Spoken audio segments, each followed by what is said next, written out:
All right, it's 8:25, WLS.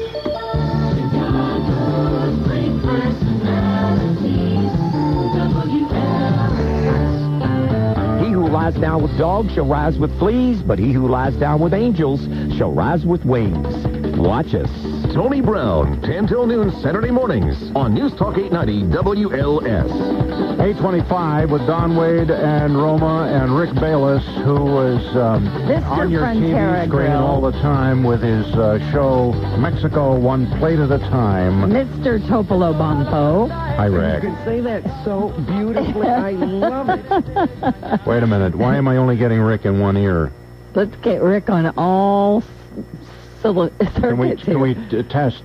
Just say hello. Hi, everybody. Hi, now Rick it's working. Bayless. Now am I in both ears? Yes, you are. And you're my favorite chef, hands down. Oh, you're so kind. All right, now you Thank brought in you. this stuff to confuse us because No. we've been watching you selling burgers for Burger King. It's not hawking no burgers. Let's clear it Actually, up. what I'm hawking for them is their desire to go into some healthy food. And I've been saying that for a long time, that we need healthy food everywhere, even in fast food restaurants. And they finally have taken this really big stand to come out with some things that are really healthy. And less processed food.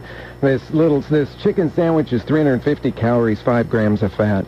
I see. It's a good thing, and it actually tastes like something. Really? Yeah. Okay, You've so actually you're eaten one of them. I've actually eaten a bunch of them, if you want to know the truth. Okay, so there Santa it is. Fe fire-grilled chicken baguette. That's right, because it's on a fresh-baked baguette, and it's a piece of grilled chicken, sauce made out of roasted tomatoes and some roasted poblano peppers, and it's got some grilled sweet peppers and onions on top of that. That would be a Mexican baguette? Well, it was a Mexican French baguette. baguette. Actually, when I was living in Mexico City, the favorite bakery was La Baguette, if you can believe that. It had a French name, but it had beautiful Mexican pastries. Yeah, and the Mexican pastries are fabulous, aren't What did you bring in here to confuse us? I didn't bring you anything to confuse you, but to tantalize you. To tantalize us is this working. Is camarones a la diabla. This is a dish from... devil shrimp. This is devilish shrimp from down in Acapulco. This is a dish that we do on the third season of our show, our public television show that just started premiering about 4 or 5 weeks ago now. This will come up on your screen in a couple more weeks, but it's a shrimp dish that's made in this very classic Acapulco style with a red chili sauce. Yeah. You start off by sautéing some onions and a little bit of butter, and I was driving everybody wild doing that. I know. I was about to claw out the studio wall here. Then you throw in some shrimp and sauté that for a minute or two and put a red chili sauce on it. This one's made with guajillo chili. And then the last little touch is you take this great hot sauce. You can choose anything you want. I'm using Mexican Tamasula hot sauce right now. And you add as much or as little of that to make it as devilish as you want. I love that. Do you like spicy? I love spicy. What do you like spicy at this time of the morning? I like anything spicy. I get up and make myself a... You're not going to believe this. I told you I'm a Tex-Mex freak. I will get up and make myself a broccoli taco. You know, with pre-steamed but crispy broccoli, a broccoli taco, and this food. Slice up habaneros and throw those on there, throw it in the microwave and eat it for breakfast, and then Don's in there wanting my it. And he throws dead stuff in it, and so he has... Roma, do you I'm going to pass this one over to you with the bottle of hot sauce, so if you want to even give it another shot of hot sauce. Tamazula, extra hot Mexican. Now, Don, are you a spicy food lover? Yeah. Okay, good, good. Well, then she can pass you over the We have hot sauce. jalapenos and habaneros and everything in our fridge right now. Everything from banana peppers on up. Oh, I love that. Can I taste this thing? Good. Right no, there. I'm sorry, you can't. Okay. Oh, this looks wonderful. All right. Do you ever serve this at your restaurant? We do. I love this Needs stuff. beer. But you see that sort of like punch of the sauce, and it's just great. I love savory breakfast, so I'm always looking for something spicy early in the morning. What kind of pepper would be in this hot sauce? That one would be chile de árbol.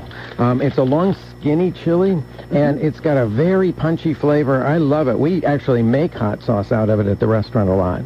You make so many hot sauces. Yeah, well, and a lot of salsa-like things. I mean, some of the hot sauces are the ones that got the vinegar in them, and you can keep them on your shelf for a long time.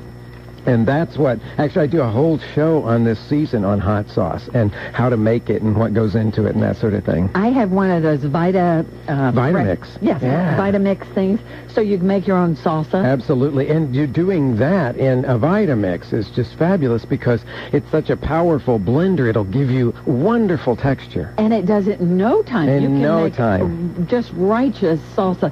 And I order salsa from Joe T. Garcia's in Fort Worth, Texas. Right. I'm a Cowtown girl. And I can't get away from it. But so I always have a stash under my bed. I have cases of Joe T. Garcia's hot salsa, but I also make my own salsa. Well, seriously. Here's a great story about Joe T. Garcia's. His grandson came to intern with us, went to the Culinary Institute of America and came to intern with us because he wants to do Nuevo Tex-Mex now down there in the Dallas-Fort Worth area. Oh, that rocks.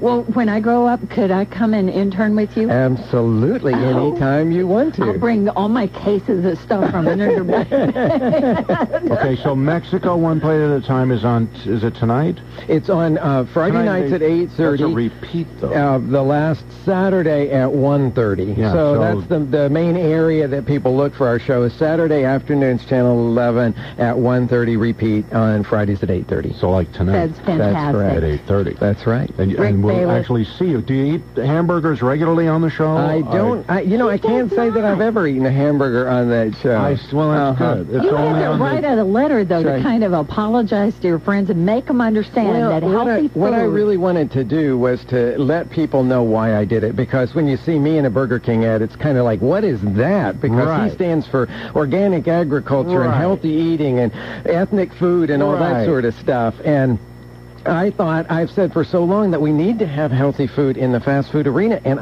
they did it, and I liked what they did, and I said, I'll do something for you. Plus, every penny I made went to our foundation to support local small farmers here. See, and I think the neat thing is, the message is, infiltrate fast food one plate at a time. That's what I say. Okay. Rick, it's always a treat and always delicious when you come by. Good. I'm sorry if I drove you crazy with all these smells beforehand. Thank you for it. Thank you. It's 8:32, WLS.